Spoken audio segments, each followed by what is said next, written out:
Muy buenas tardes, Luis. Buenas tardes, Salvador. Un gusto de tenerlos. Buenas tardes a la audiencia del programa La Serie todos los miércoles, 5 de la tarde, hora California, 7 de la noche, hora El Salvador, hora Houston, Texas. Y ahora tenemos un programón muy emocionante dedicado a un tema que es muy importante para nuestra comunidad y tenemos un experto de primera línea en el tema de reforma inmigratoria, de ley inmigratoria, de derecho humano por la inmigración. Preséntanos a tu invitado este día. El invitado de la serie se engalana, va a recibir a José Sanabria. Salvador Sanabria, te Salvador. corrijo. Salvador. Salvador Sanabria es un personaje muy conocido en ambos lados de la frontera, tanto en El Salvador como en los Estados Unidos. Tengo el gusto y el privilegio de llamarlo mi amigo, un compañero de lucha de muchos años.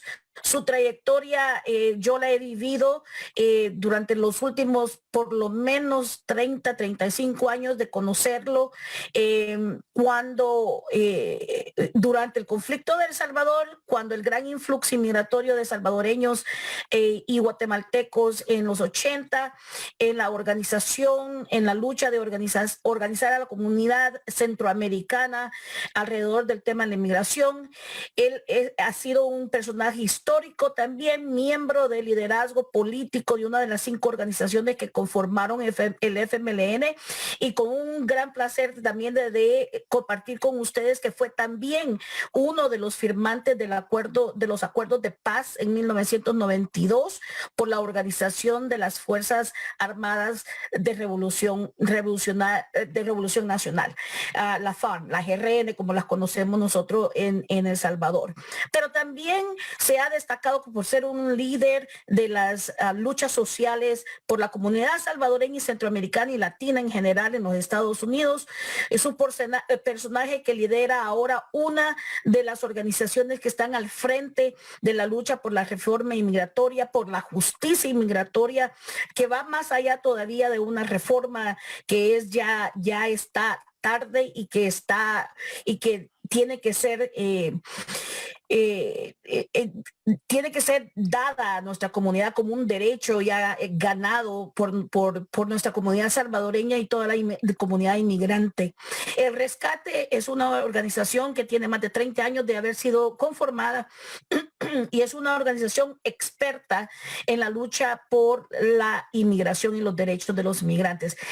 Como les he estado explicando, es un personaje histórico, es un personaje muy importante de nuestra comunidad, es también un portavoz para nuestra comunidad, alguien que ha expresado siempre expertise, es un gran experto en políticas, en la conjugación de políticas y también por la lucha de los inmigrantes, ahora más que nunca en este momento tan crucial para seguir luchando a que ese sueño de la reforma migratoria que sea comprensiva y que alcance todos los niveles de estatus inmigratorios pendientes que tenemos sean conseguidos y conquistados. Es un placer para mí, querida audiencia, presentarles a Salvador Sanabria, director ejecutivo de la organización El Rescate. Bienvenido, Salvador.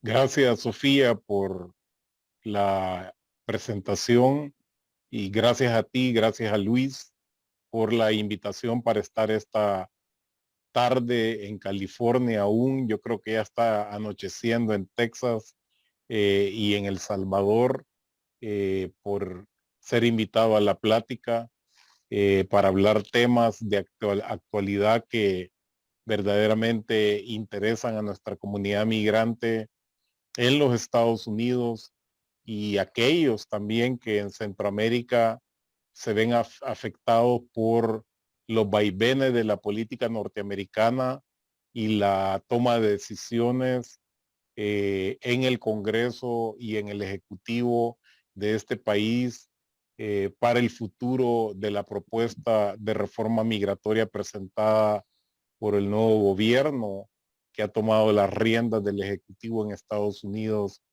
este año, con el liderazgo del presidente Joe Biden.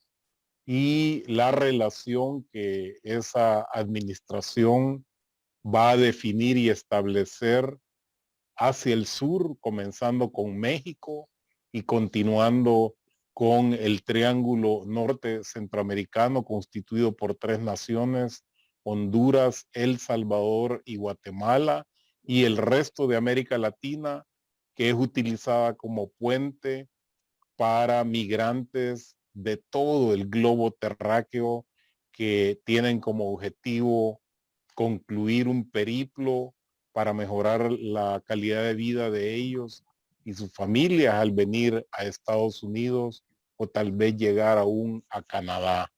Esa es la realidad que tenemos y creo que ese es el punto de partida de la plática que vamos a sostener el día de hoy sobre las posibilidades de que esa reforma migratoria verdaderamente se convierta en una realidad y cómo va a redefinir la relación bilateral de Estados Unidos con la región más inmediata, Mesoamérica, porque eso es lo que es.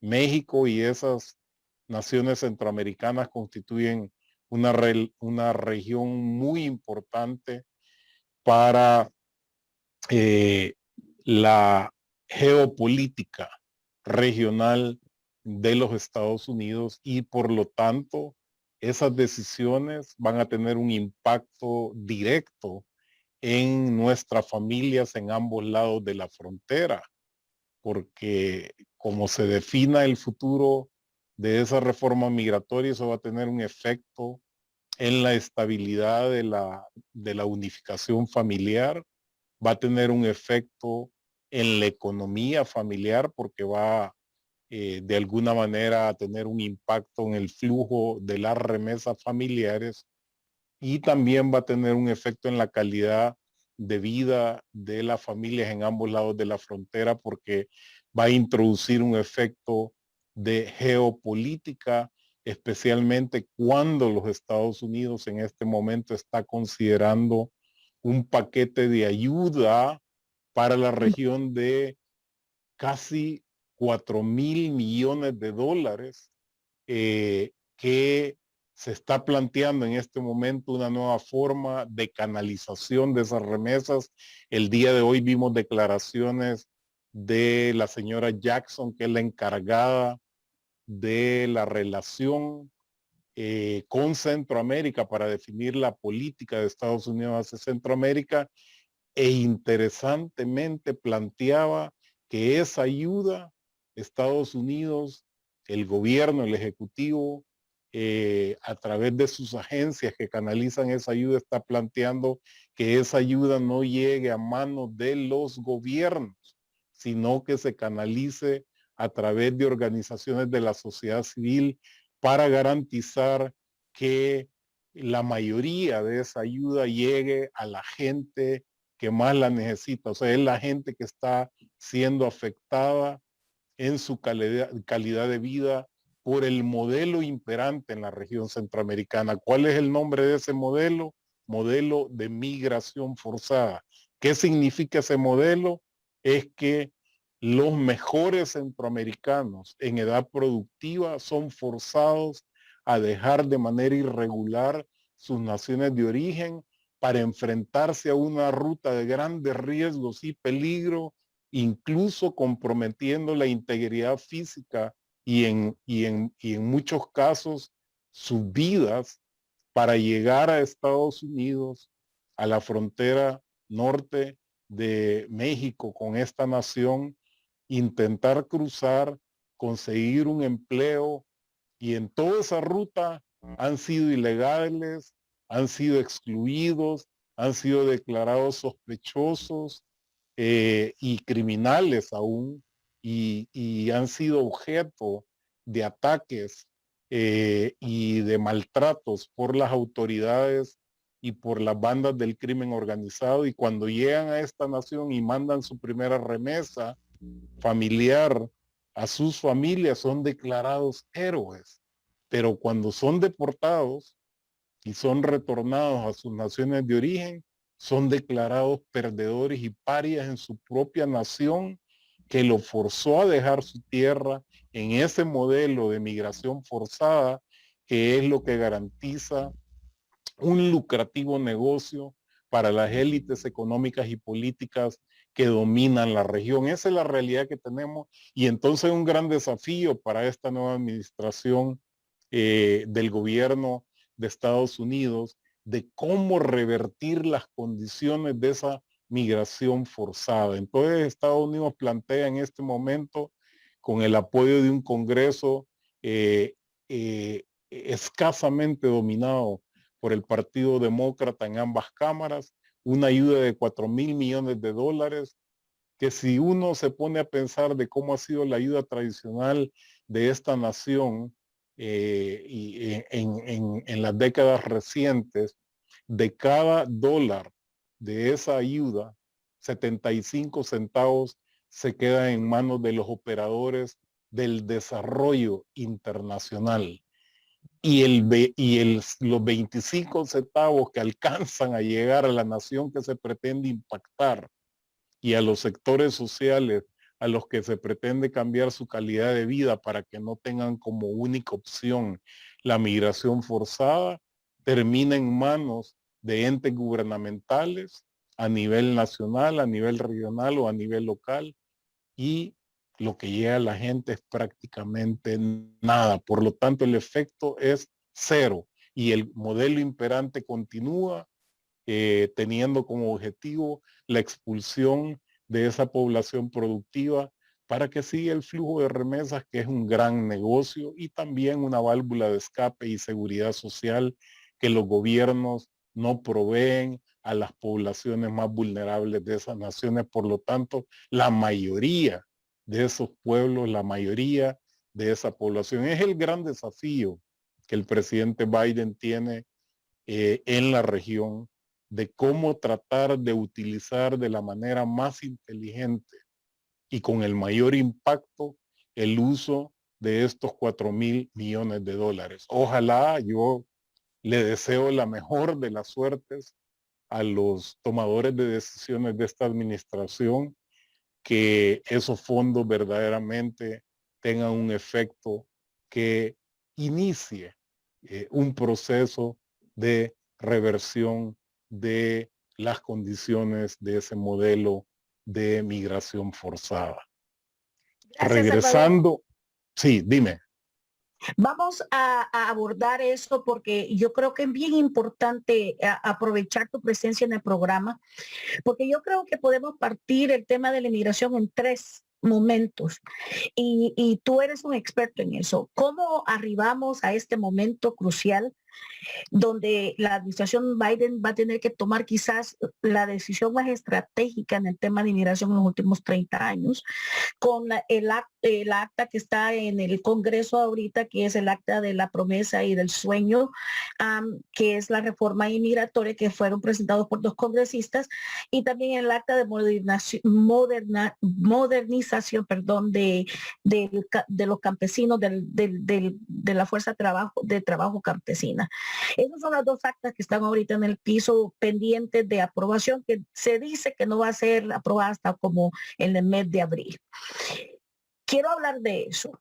Y segundo, ¿cuál es el impacto político en la administración ahorita de Nayib Bukele? Que sabemos de por hecho que ha contratado 3 firmas de cabildeo en la capital norteamericana, en Washington, buscando vender al país como un modelo totalmente diferente al que has descrito para poder tomar la tajada más grande de esos 4.000 millones de dólares que vienen en ayuda económica. Mas, sin embargo, lo que dijiste es muy cierto. Creo que el modelo de cómo se va a desembolsar ese dinero va a cambiar. Entonces, quiero tocarlo en ese momento, cómo arribamos ahorita a donde estamos con la administración Biden. ¿Qué son esas dos actas que están en el Congreso y cómo va a ser el impacto político si esta reforma pasa, pero los 4.000 millones de dólares que van para el Triángulo Norte son condicionados como nunca antes? ¿Te parece? Excelente, démosle. Antes que nada, Comenzamos entonces. antes que nada, es importante reconocer el trabajo que ha hecho Salvador Sanabria en beneficio de los hermanos inmigrantes. Yo creo de que él más que muchos de nosotros conoce el trabajo que se ha hecho, ese esfuerzo en beneficio de. Sin embargo, es importante que agreguemos un elemento a eso porque él conoce los antecedentes de reformas migratorias propuestas, incluso cuando Biden era vicepresidente. Y Mm. quiero también que aborde la parte de por qué piensa que puede ser diferente hoy a hace 10 años. Te dejo el tema, Salvador. Claro. Bueno, el punto de partida es la presentación de una propuesta en base a la promesa electoral que el actual presidente de Estados Unidos hizo a las comunidades migrantes o a los estadounidenses de origen de familias migrantes durante la campaña electoral. Y esa se enmarcó una vez ya inaugurado su administración, el primer día de trabajo después de ser juramentado, él presentó el acta de ciudadanía 2021, así se llama su propuesta. Entonces, el día que él llegó al Salón Oval después de la juramentación, dio instrucciones a su equipo de relación con el Congreso de los Estados Unidos que preparara el envío de su propuesta para los líderes de ambas cámaras, tanto la Cámara Baja, Cámara de Representantes, como la Cámara Alta, el Senado de los Estados Unidos. Entonces, esa es la propuesta que emana del escritorio del presidente de los Estados Unidos y básicamente la propuesta central de esa propuesta de legislación, valga la redundancia, es la legalización de más de 10 millones de inmigrantes que en este momento no tienen un camino a la residencia permanente y un camino a la ciudadanía. Dentro de ese universo de los más de 10 millones se incluye a los trabajadores esenciales que acaba de mencionar Sofía, o sea, los que trabajan en el campo para garantizar los alimentos con los que funcionamos todos los días. Incluye a los soñadores, que son aquellos que están protegidos por el alivio temporal conocido como DACA, e incluye a los tepecianos, o sea, aquellos que están protegidos por el permiso temporal de protección que se les ha brindado a 3 naciones centroamericanas y que hoy incluye también a los hermanos de Venezuela, a los de Haití y algunas naciones africanas y del Medio Oriente como Siria. Ese es el universo que la propuesta de Biden trata de beneficiar, de ser aprobada por el Congreso de los Estados Unidos y retornada a su escritorio para su ratificación. ¿Cuál es la diferencia de esta realidad actual con los primeros días de la administración del presidente Barack Obama, donde el presidente Biden era el vicepresidente de esa administración y era el designado para negociar con el Congreso de Estados Unidos en su calidad de presidente del Senado, como vicepresidente de esta nación? La diferencia fue la voluntad política, porque el presidente Obama en su momento, después de su promesa electoral a los latinos, principalmente durante su campaña de una reforma migratoria, él se decantó y ojo, ¿no? En los primeros días de su administración, él tenía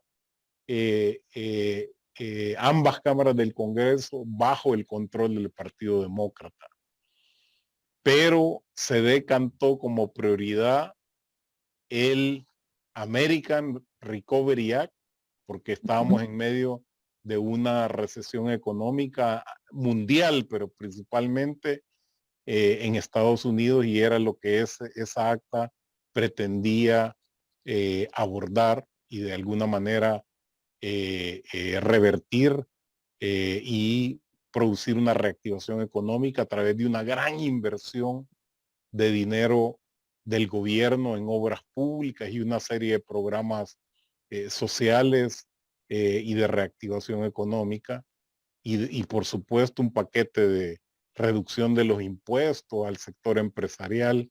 Y segundo, él se decantó por la reforma de salud, o sea, lo que se le llama como el Obamacare, pues, o sea, y sacrificó la agenda de reforma migratoria, porque verdaderamente, según los analistas de su administración sobre la política doméstica, eran esas dos actas las que le iban a provocar ganar los puntos políticos para tener condiciones de ganar su reelección otros 4 años en la presidencia de Estados Unidos. Entonces, los migrantes verdaderamente fueron el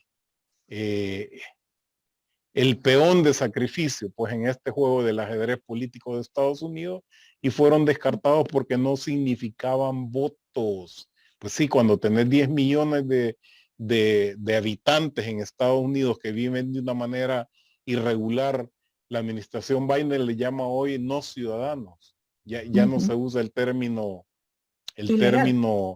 ilegal o alien, ¿verdad? O sea, foráneo, sino que se usa el término de no ciudadanos.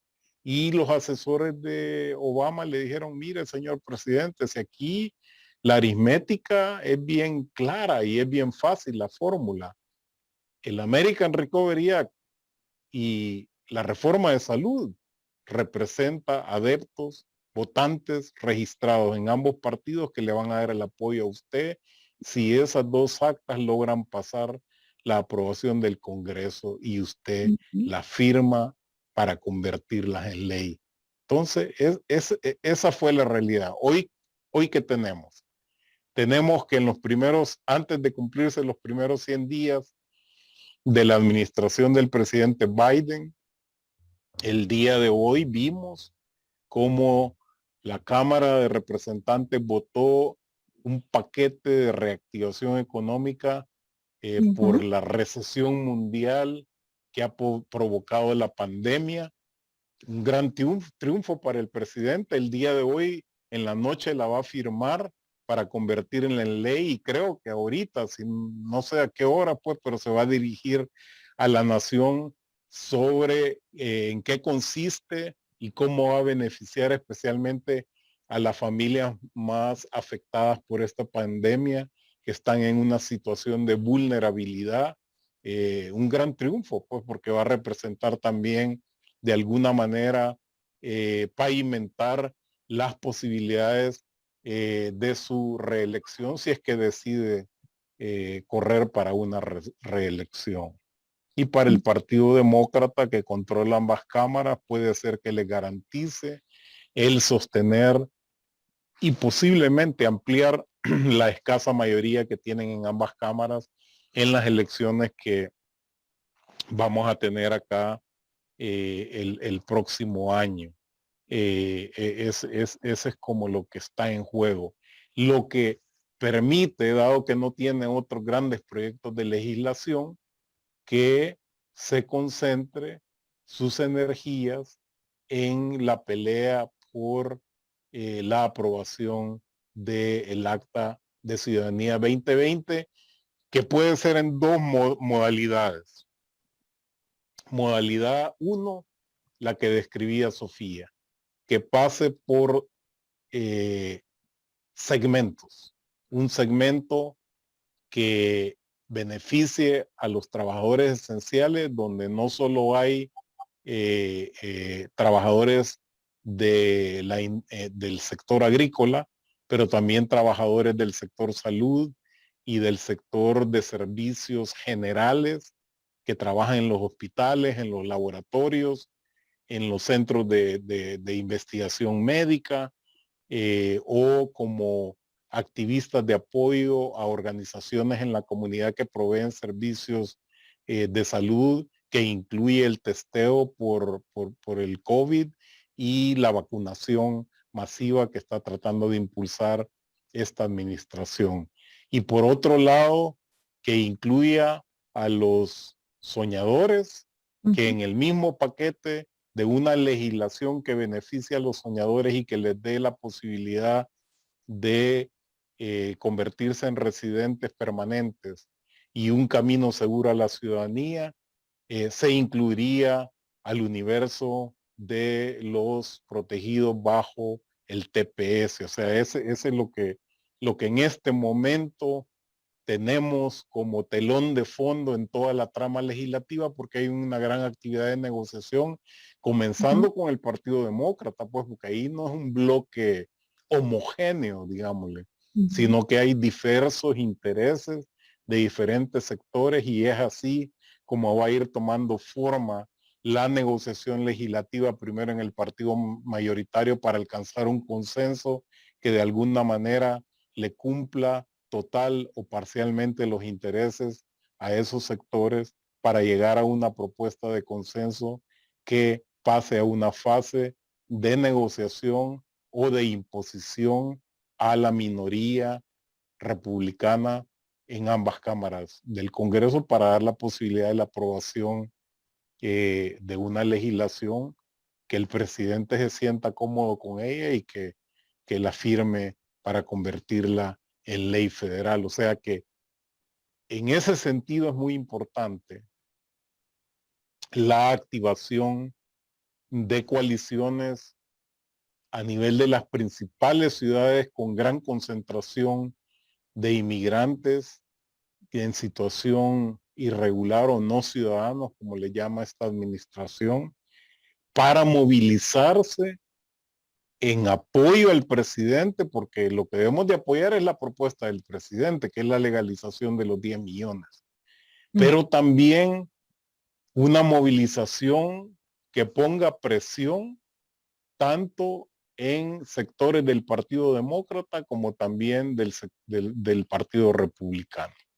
En el caso de Los Ángeles, nosotros como organización El Rescate y otras organizaciones centroamericanas, junto a organizaciones mexicanas y de otras nacionalidades de migrantes, nos constituimos alrededor de la coalición Derechos Plenos para los Migrantes, acá, que tiene una agenda de trabajo en todos estos meses apuntalada al apoyo a la propuesta del presidente y a generar una serie de actividades de movilización y de presión a los sectores políticos, que son los que tienen la responsabilidad de hacer posible esta legislación para beneficiar a esas familias, no solo aquí en Estados Unidos, pero a las familias que dependen de ellos en las naciones de origen. Entonces ahí está como centrada y enmarcada nuestra lucha, nuestra movilización en las próximas semanas y meses, hasta llevar a un feliz término esta lucha por la reforma migratoria que ya es de décadas, ¿no? O sea, porque no hemos tenido una reforma migratoria eh, eh, eh, incluyente desde el IRCA en 1986, que fue aprobada con el liderazgo de Tip O'Neill, el líder histórico de los demócratas en la Cámara Baja, y firmada como ley por Ronald Reagan, el presidente republicano que gobernaba en los Estados Unidos en esa época. Entonces, esa es la lucha, esa es la lucha. Ujú.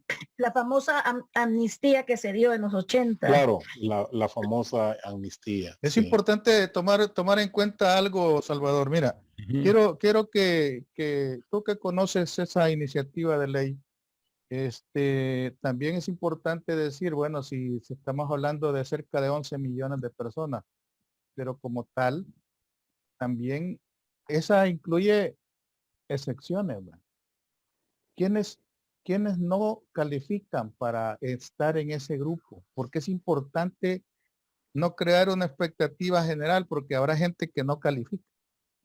No sé si tú conoces algo sobre esa parte. Claro, claro. Bueno, la fecha de corte ya se estableció, por lo menos en la propuesta del presidente.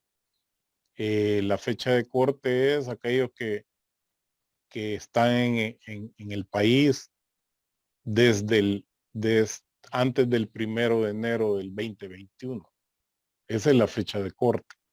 O sea, aquellos que, si eso se convierte en ley, así como lo propone el presidente, y alguien entró el 2 de enero, pues, y no tiene forma de probar que estaba aquí antes del 1 de enero, pues es la primera exclusión, no va a calificar porque no estuvo acá antes de la fecha de corte. Número 2, aquellos que hayan cometido felonías, o sea, crímenes, pues, en Estados Unidos son excluidos.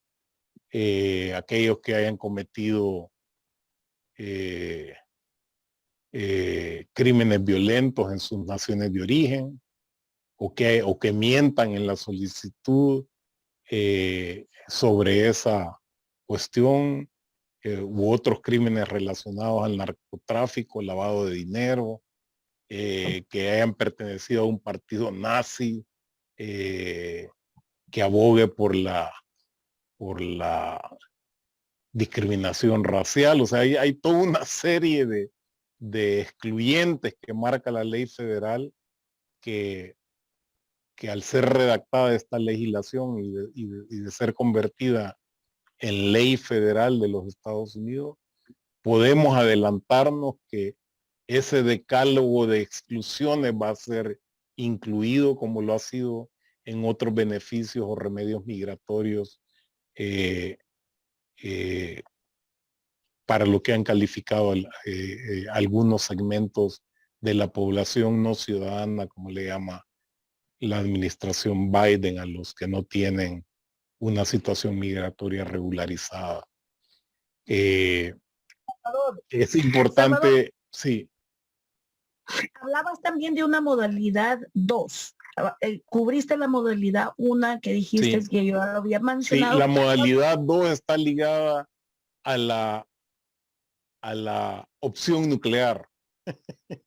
La opción nuclear es de que el presidente Biden, en consenso con el liderazgo demócrata en ambas cámaras del Congreso, se pongan de acuerdo de eliminar el filibuster. El filibuster, como saben ustedes, es una medida creada por los republicanos para tratar de bloquear legislaciones cuando ellos no tienen una mayoría en el Congreso de los Estados Unidos, o la mayoría de votos garantizados previamente para la consideración de una ley que el liderazgo republicano considera que no es beneficiosa para los intereses de su partido. Entonces, esta situación política que tenemos configurada en el legislativo de Estados Unidos en este momento, eh, los demócratas tienen la opción de deshacerse del filibuster y pasar la legislación por mayoría simple.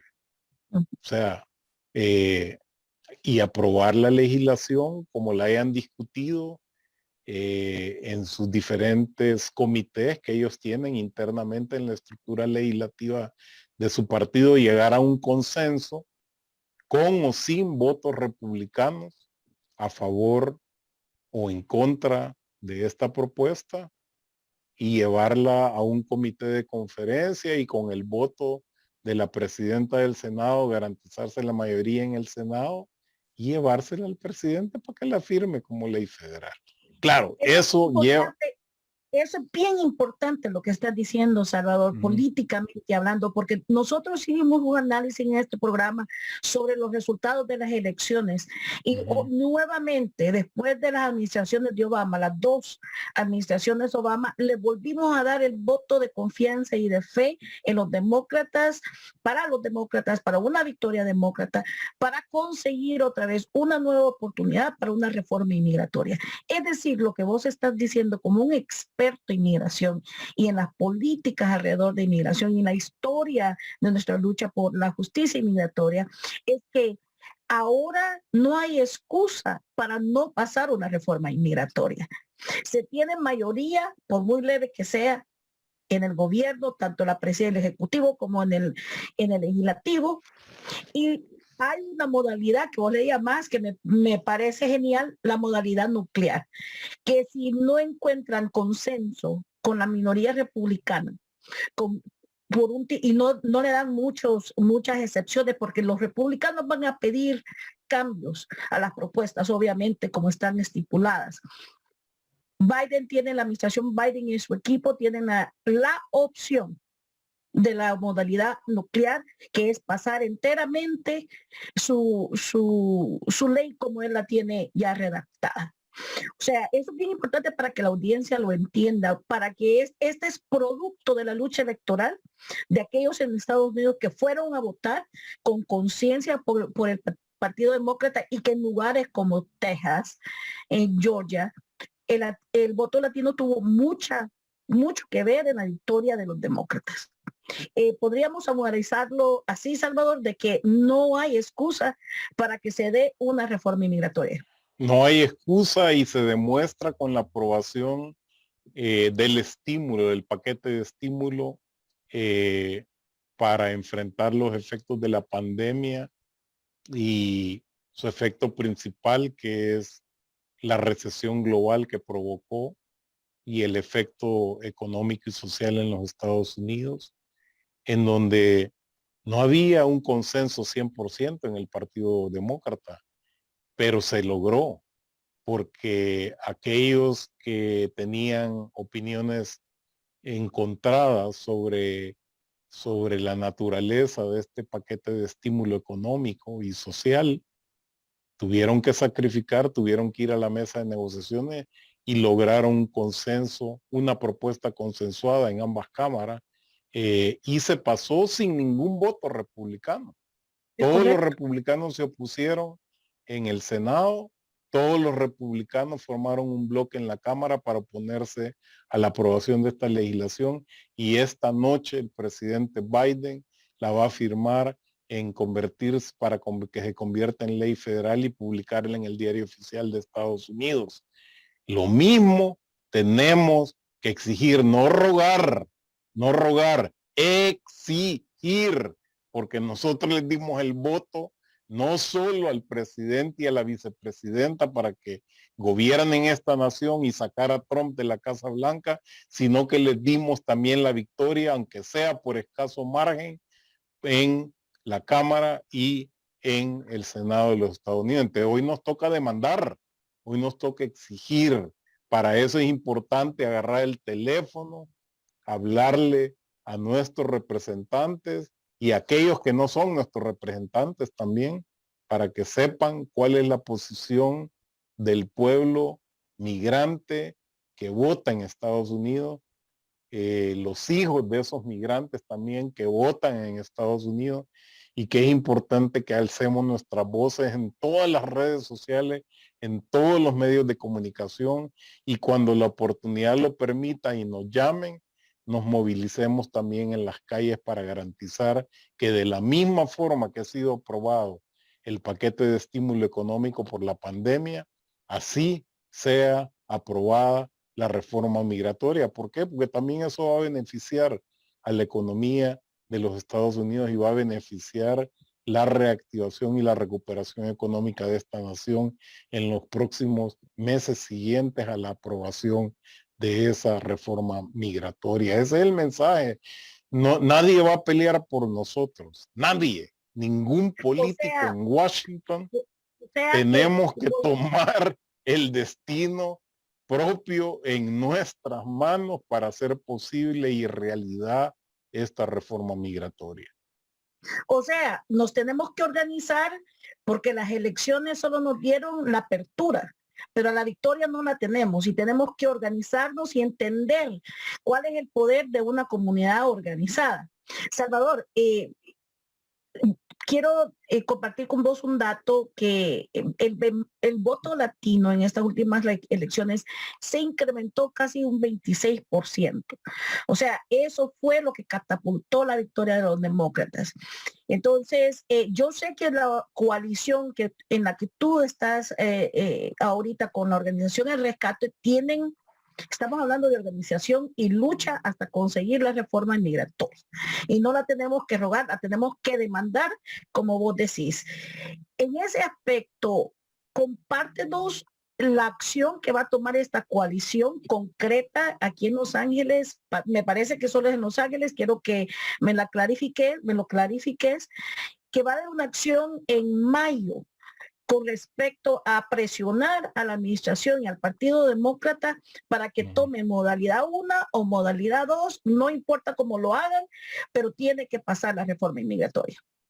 Sí, el 1 de mayo, y no solo en el sur de California, sino también en el área de la Bahía y en Chicago, Illinois, están preparadas 3 marchas coordinadas: el Día Internacional de la Clase Trabajadora, el 1 de mayo, y la movilización es para demandar y exigir la aprobación de el Acta de Ciudadanía 2021, porque no vamos a ir pidiendo pedacitos, no, hay que pedir lo que el presidente ya propuso. ¿Cómo podemos estar de acuerdo de pedir menos cuando el presidente de Estados Unidos ha presentado una propuesta que refleja su promesa de campaña?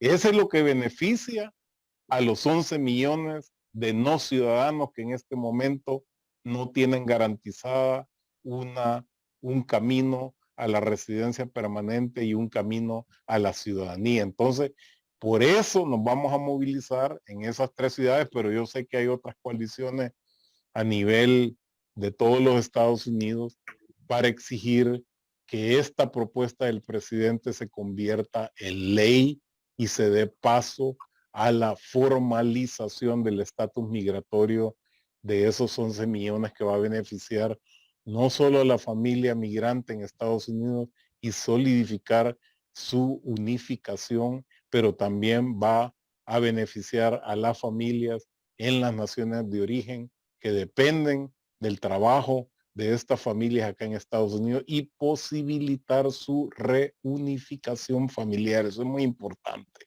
O sea, eso merece el movilizarse, el exigir, el demandar de los políticos que hemos puesto en sus cargos en Washington, que esto se convierta en realidad. No hay excusas por parte de nadie que sean aceptables de decir pidamos menos de lo que está planteando el presidente. No, no, no, no, no, hay que exigir todo, así como lo ha planteado él, porque es lo que garantiza los intereses en el 100% de la familia trabajadora, luchadora, migrante en esta nación. Salvador. Perdón, Sofía. El Dale. presidente Biden ha estado claro en que quiere, en cierto modo, regularizar la permanencia de muchos que estamos acá. Y sin embargo, hay una acción que los gobiernos de donde somos originarios no están haciendo su parte. Esa parte, por un lado, quieren tratar de motivar a que se reactive la economía para evitar que la gente salga, pero yo veo con curiosidad que siguen saliendo caravanas. Y hay miles de personas todavía en la frontera de México esperando una acción. Y es que esto es lo de nunca terminar. Entonces, ¿cómo se puede, además de exigirle a los gobiernos, al gobierno de acá, también exigirle a los gobiernos que actúen? Porque no están haciendo su parte. Porque para ellos es más importante el ciudadano que está aquí trabajando y que manda remesas. Para ellos no es importante el deportado. Al final el deportado llega con una bolsita plástica y que Dios que te socorra. No pasa nada, no hay apoyo de nada. Pero mientras está el ciudadano aquí, es útil. ¿Qué puede hacerse a nivel ciudadano para exigirle a esos gobiernos que también actúen? Que no lo están haciendo. Bueno, en orden de prioridades, la lucha en este momento nos llama a movilizar nuestras voces y nuestra acción de cara a la aprobación del Acta de Ciudadanía 2021, porque una vez resuelto eso, podemos pasar a otros aspectos de la ayuda internacional por parte de Estados Unidos que no sale del éter, no, sale de nuestro impuesto. O sea, cada chequecito que nos pagan al mes, hay una cosa que se llama federal tax, impuestos federales.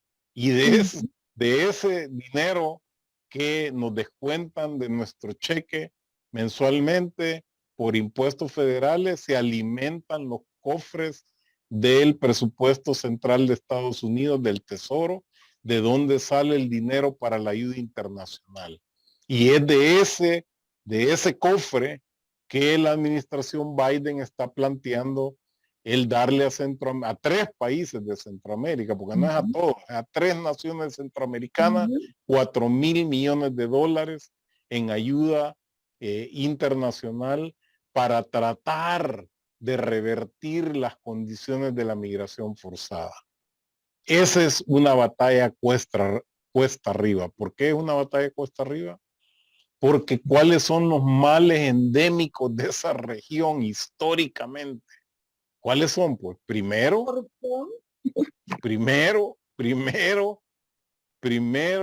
el imperante modelo económico social de migración forzada. Es un gran negocio expulsar a los pobres en edad productiva para que trabajen en el norte formal o informalmente y que manden remesas, pues ese es un negocio redondísimo.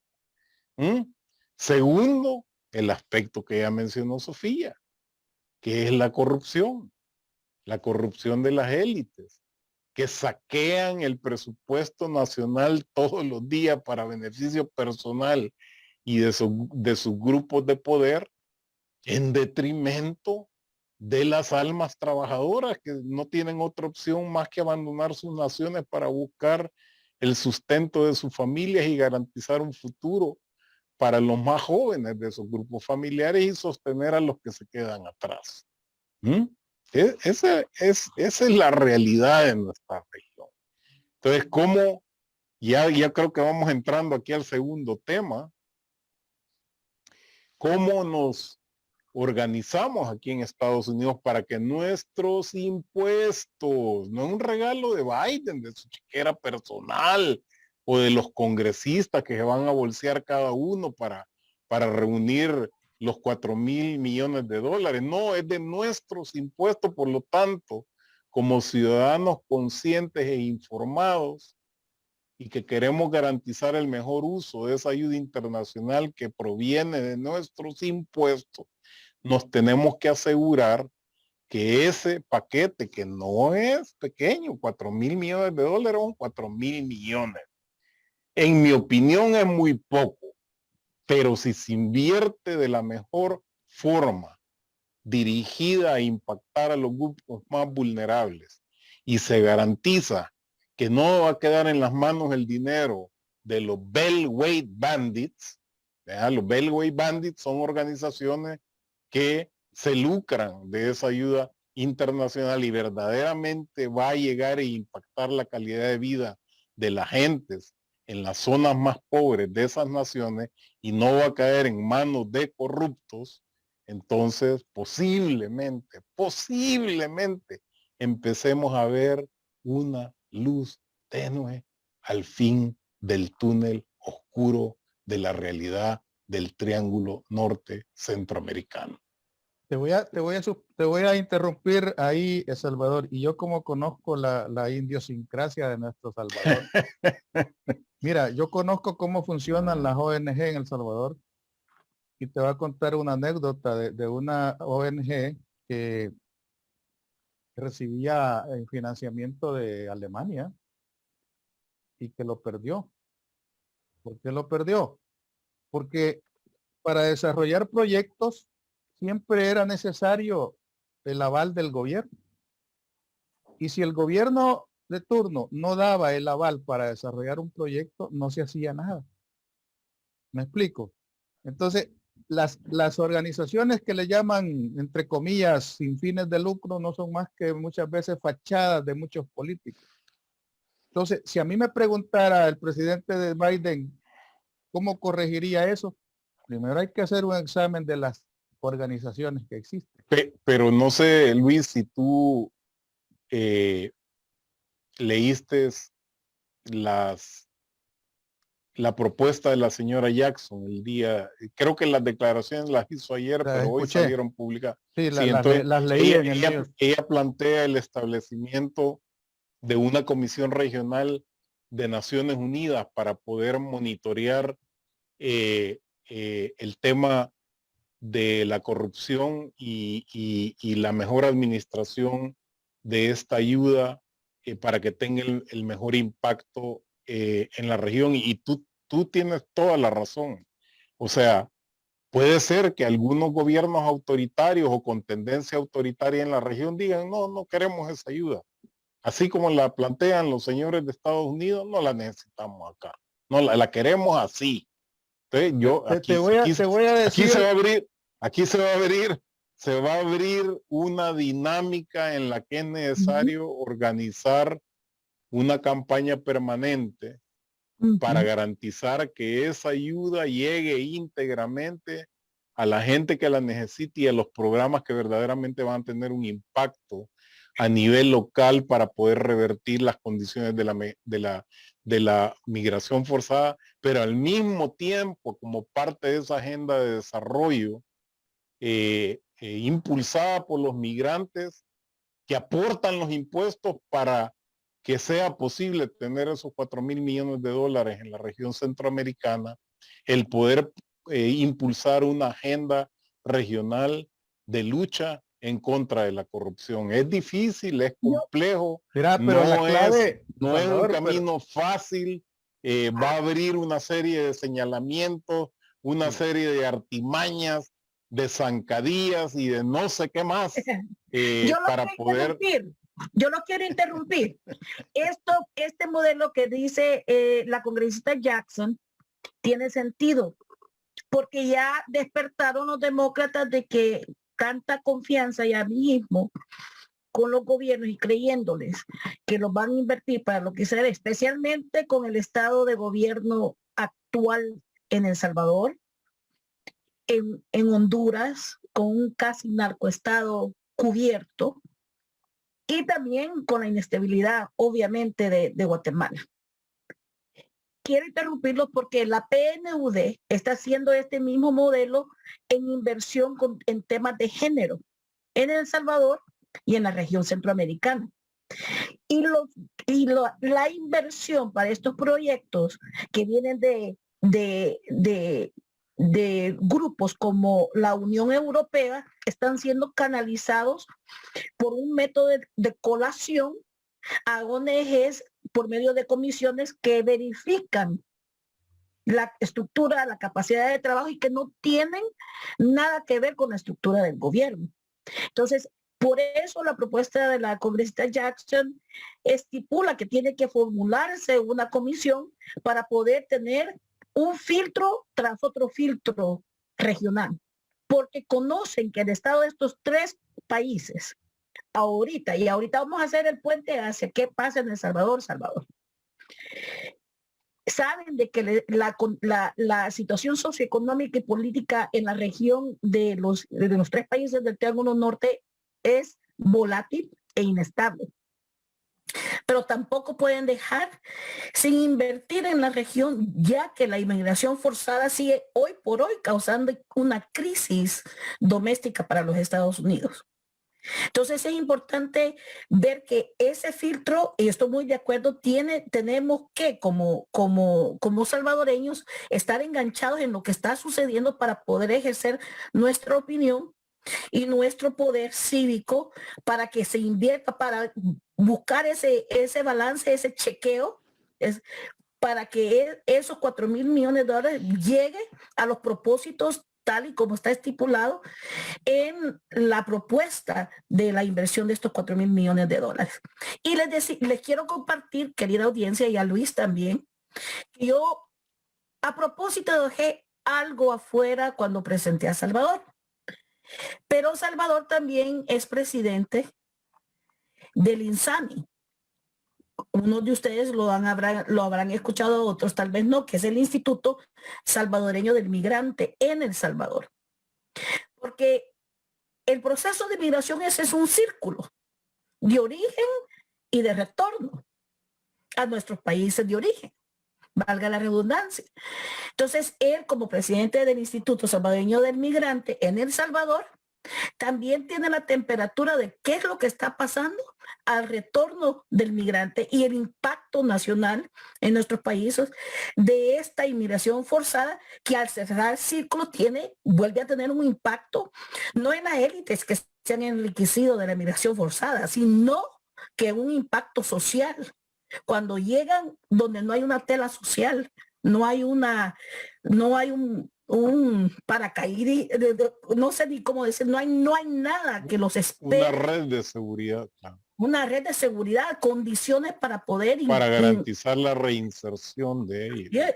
Incorporarse de nuevo a la vida social de El Salvador. Entonces, Salvador, con lo que hablaba Luis, lo que yo te aporto, ¿qué pasa entonces en El Salvador, especialmente bajo la administración de Bukele, que busca los 4.000 millones de dólares con ansias, con cabildeo, ha invertido más de 1.7 millones desde octubre del año pasado, tratando de cabildear por su gobierno?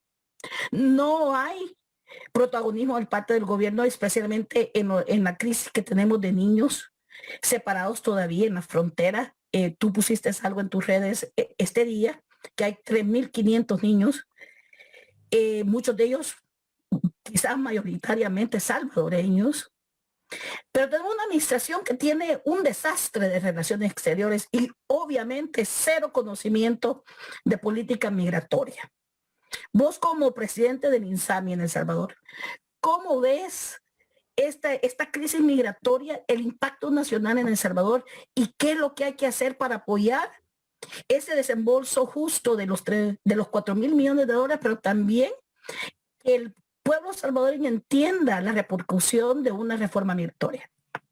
Bueno, primero El Salvador, o sea, yo creo que hay un vacío, no hay una política exterior estructurada por parte de los organismos que se encargan de interactuar con el fenómeno migraciones de cara a ir al encuentro de garantizar y velar por los derechos de la población vulnerable que se encuentra en este momento. Hay 3.200 niños menores no acompañados en los centros de detención, principalmente de la frontera de Estados Unidos en Texas con México. O sea, en resguardo de las autoridades migratorias de Estados Unidos.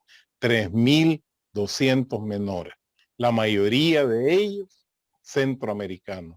Muchos de ellos salvadoreños. Entonces, nuestro comunicado de esta mañana, tanto del rescate como de INSAMI, en El Salvador era un llamado a los 3 gobiernos del Triángulo Norte Centroamericano para que transparenten cuáles son las acciones a través de sus cancillerías o a través de sus embajadas en Estados Unidos que están llevando a cabo para garantizar la asistencia a estos menores y que estos menores sean puestos en libertad de inmediato y sean reunificados con sus familias en Estados Unidos para poder iniciar un proceso de petición de asilo o de visas especiales juveniles para ellos. Eso es lo que se necesita.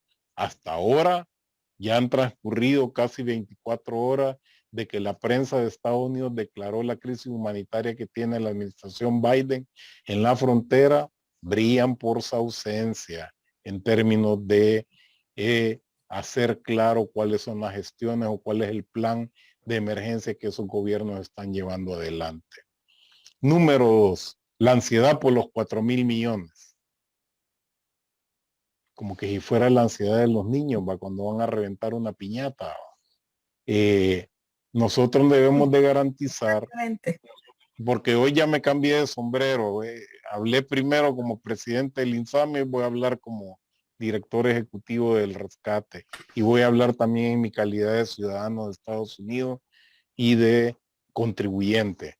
Entonces es importante que a través de un programa como La Plática, de otros que existen y de coaliciones, estructuremos una coalición amplia de organizaciones y activistas en Estados Unidos de origen centroamericano para establecer las condiciones que le tenemos que presentar a la administración Biden de cómo esa ayuda debe ser canalizada a Centroamérica y garantizar que va a tener el mayor impacto en la población vulnerable que pretende beneficiar.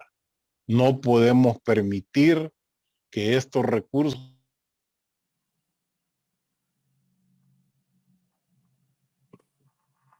organismos internacionales organismos de cooperación que verdaderamente no van a tener un impacto en esa población vulnerable o en manos de élites corruptas. Pues eso es lo que tenemos que evitar. Entonces, pero eso parte porque tengamos una labor efectiva de incidencia. ¿Dónde? En Estados Unidos. ¿Dónde en Estados Unidos?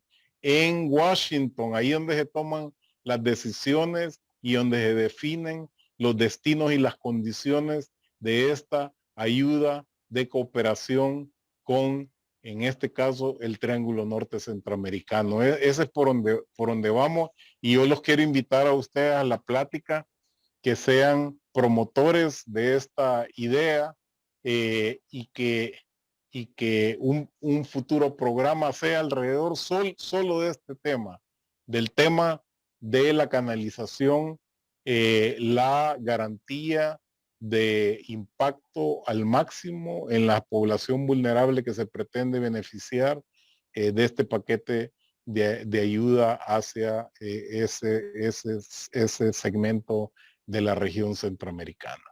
Y es importante tocar ese punto porque hay que darle seguimiento, porque ya veo venir que van a empezar a organizarse un montón de ONGs en El Salvador. O de troles para atacar la plática. Sí, ya van a aparecer, fíjate lo que va a suceder, ya van a empezar a aparecer fundaciones, ya el presidente ya hizo la suya, la fundación en nombre del papá, y así van a empezar a aparecer fundaciones que van a solicitar ser incluidos en esa distribución de fondos y se van a recetar grandes sueldos los administrativos, los directores, pero a la población no le va a llegar la ayuda. Si no existe un verdadero filtro, como decía Sofía, como decías también tú, Salvador, verdadero filtro de control que establezca. Mira, las fundaciones en El Salvador ya las tenemos nosotros así con lupa, ¿ves? La Fundación Callejas hoy es multimillonaria, tiene supermercados en todo el país. Es una Fundación Callejas. Le da unas cuantas mochilas a los estudiantes y ya con eso hizo labor social. Pero ¿de dónde se está financiando? ¿Y para dónde se está yendo ese dinero? La Fundación Poma, dueña de montones de centros comerciales, ¿sí? La Fundación, ponerle cualquier nombre, USADES, ponerle cualquier otro nombre, FEPADE, ponerle un montón de nombres y todo se queda arriba. A la parte de abajo, donde la gente necesita, llegan un par de mochilas, unos útiles escolares y más nada. Y no crean fuentes de empleo. Y unos jugos bien azucarados. No, y ese es el verdadero problema que tenemos en El Salvador. Entonces tenemos que crear una conciencia y tenemos que seguir denunciando, creando esa figura. Pero más allá de la denuncia, Luis, lo que estoy proponiendo yo es la constitución de una coalición de activistas y organismos aquí en Estados Unidos que estructuren una política de incidencia a nivel de nuestro gobierno federal, especialmente los organismos que se van a encargar de la canalización de ese paquete de ayuda al Triángulo Norte Centroamericano. Es importante incidir ante esos organismos como contribuyentes y como organizaciones que velan por los derechos de los sectores más vulnerables en ambos lados de la frontera, para poder advertir, para poder estructurar, para poder organizar de la manera más efectiva, transparente y con garantías de que esta ayuda producto de nuestros impuestos va a tener el mayor impacto posible en la población vulnerable que más la necesita. Eso es importante, yo me anoto ahí porque es importante recalcar. Pasó Fomilenio 1, Fomilenio 2 y todo bien, gracias. ¿Cuáles son los beneficios reales para la población menos favorecida en El Salvador que llevaron esos 600, 800 millones de dólares? Hay que hacer una evaluación y lo único que hizo fue Fomilenio, ya no ratificar el Fomilenio 3. Pero esa experiencia de los Fomilenios hay que verla con lupa. ¿Qué hicieron? Una carretera, una escuela, pero solo se quedó hasta ahí. La gente sigue viviendo del proyecto cuando se hace el proyecto, pero después más nada. Ese es el problema. A largo plazo no hay. Pero yo quiero reforzar el punto de Salvador. Sabemos eso. El punto es que no hay incidencia cívica en el país, pero tampoco había tenido un protagonismo ni incidencia la diáspora salvadoreña. Desde las elecciones del 2014 llega la diáspora salvadoreña en los Estados Unidos, específicamente en los Estados Unidos, a un punto de maduración donde por primera vez en la historia y con la habilidad de votar en elecciones presidenciales, le dan y le conceden la presidencia a Salvador, al expresidente Salvador Sánchez Serén. Desde entonces empieza el proceso de asimilación a este país de la diáspora salvadoreña a dar ciertos frutos, a dar una temperatura de que hay un enganche cívico a otro nivel. Nosotros tenemos la capacidad, yo he tenido el gusto personal de estar a la par de Salvador como líderes de la comunidad salvadoreña cabildeando en Washington. Y nos abren la puerta, nos ofrecen café, nos conocen. Hemos estado en esta lucha durante años y ahora tenemos el punto de maduración suficiente como para ir a exigir con conocimiento de causa, con conocimiento de las leyes, con conocimiento del impacto que tiene, no solamente en nuestras comunidades aquí, pero en las comunidades de El Salvador. Nosotros lo que tenemos que hacer es coordinarnos cívicamente para crear las condiciones de qué filtros, cómo, cuándo, con quién, a dónde. Y eso es lo que está proponiendo Salvador. Y yo, Salvador, te tomo la palabra Es importante crear eso, es importante ir a Washington claramente con una propuesta de cómo queremos nosotros exigir, ya que son nuestros impuestos, de que se condicionen esos 4,000 millones de dólares en ayuda al Triángulo Norte. Y hay que hacer un enganche con las organizaciones que estén de Guatemala y de Honduras para poder triangular esa acción. Entonces yo tengo una propuesta como despedida del programa, que se organice un foro en La Plática con líderes que representen a las 3 naciones para empezar a estructurar una propuesta para la constitución de un grupo de incidencia que se traslade a la capital de Estados Unidos para entablar un diálogo con las autoridades que van a estar encargadas de la administración de este paquete de ayuda. Con mucho gusto lo hacemos.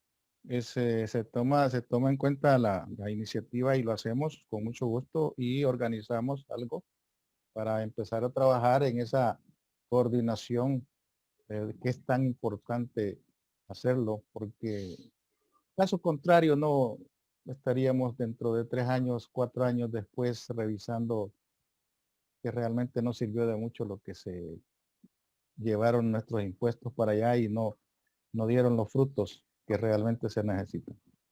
Sofía, te dejo para la despedida final. Gracias. Bueno, no tuvimos mucho tiempo en leer comentarios este día, pero sepan, amigos y amigas de la audiencia de la serie Dentro de la Plática, que siempre leemos sus comentarios, son bienvenidos, aún aquellos que no están de acuerdo con los puntos que nosotros elaboramos. Como pueden ver, ha sido un lujo tener esta plática este día en la serie con Salvador Sanabria, no solamente director ejecutivo del Rescate, una organización que está en la punta de la lucha por los derechos de los migrantes, pero también presidente del INSAMI, del Instituto Salvadoreño del Migrante en El Salvador, que también tiene la óptica sobre los temas de los derechos de los migrantes cuando son retornados y para poder reinsertarse a la vida social, económica y política de El Salvador.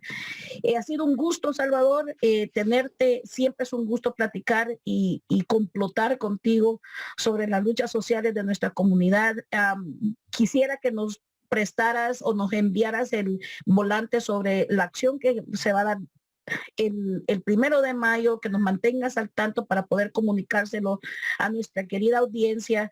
Y también vamos a planificar esa discusión que tenemos que tener con el liderazgo de la comunidad guatemalteca, hondureña y salvadoreña para poder crear esa coalición que debe de protagonizar cómo queremos que nuestros impuestos sean utilizados para el desarrollo de nuestros países y así circunventar la corrupción, el manoseo y la inefectividad y el fracaso de otros esfuerzos de la misma magnitud.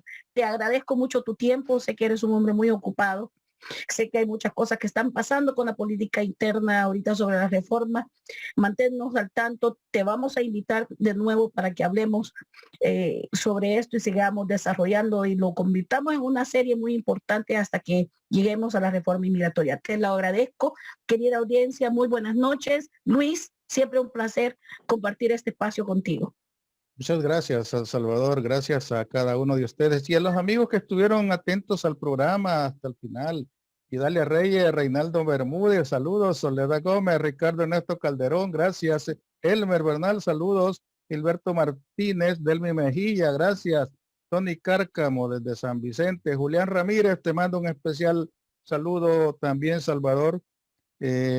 Julián Ramírez dice, saludos especiales a Salvador Sanabria. Nicolás Vázquez, saludos. Ramírez Dan, gracias por sus atenciones.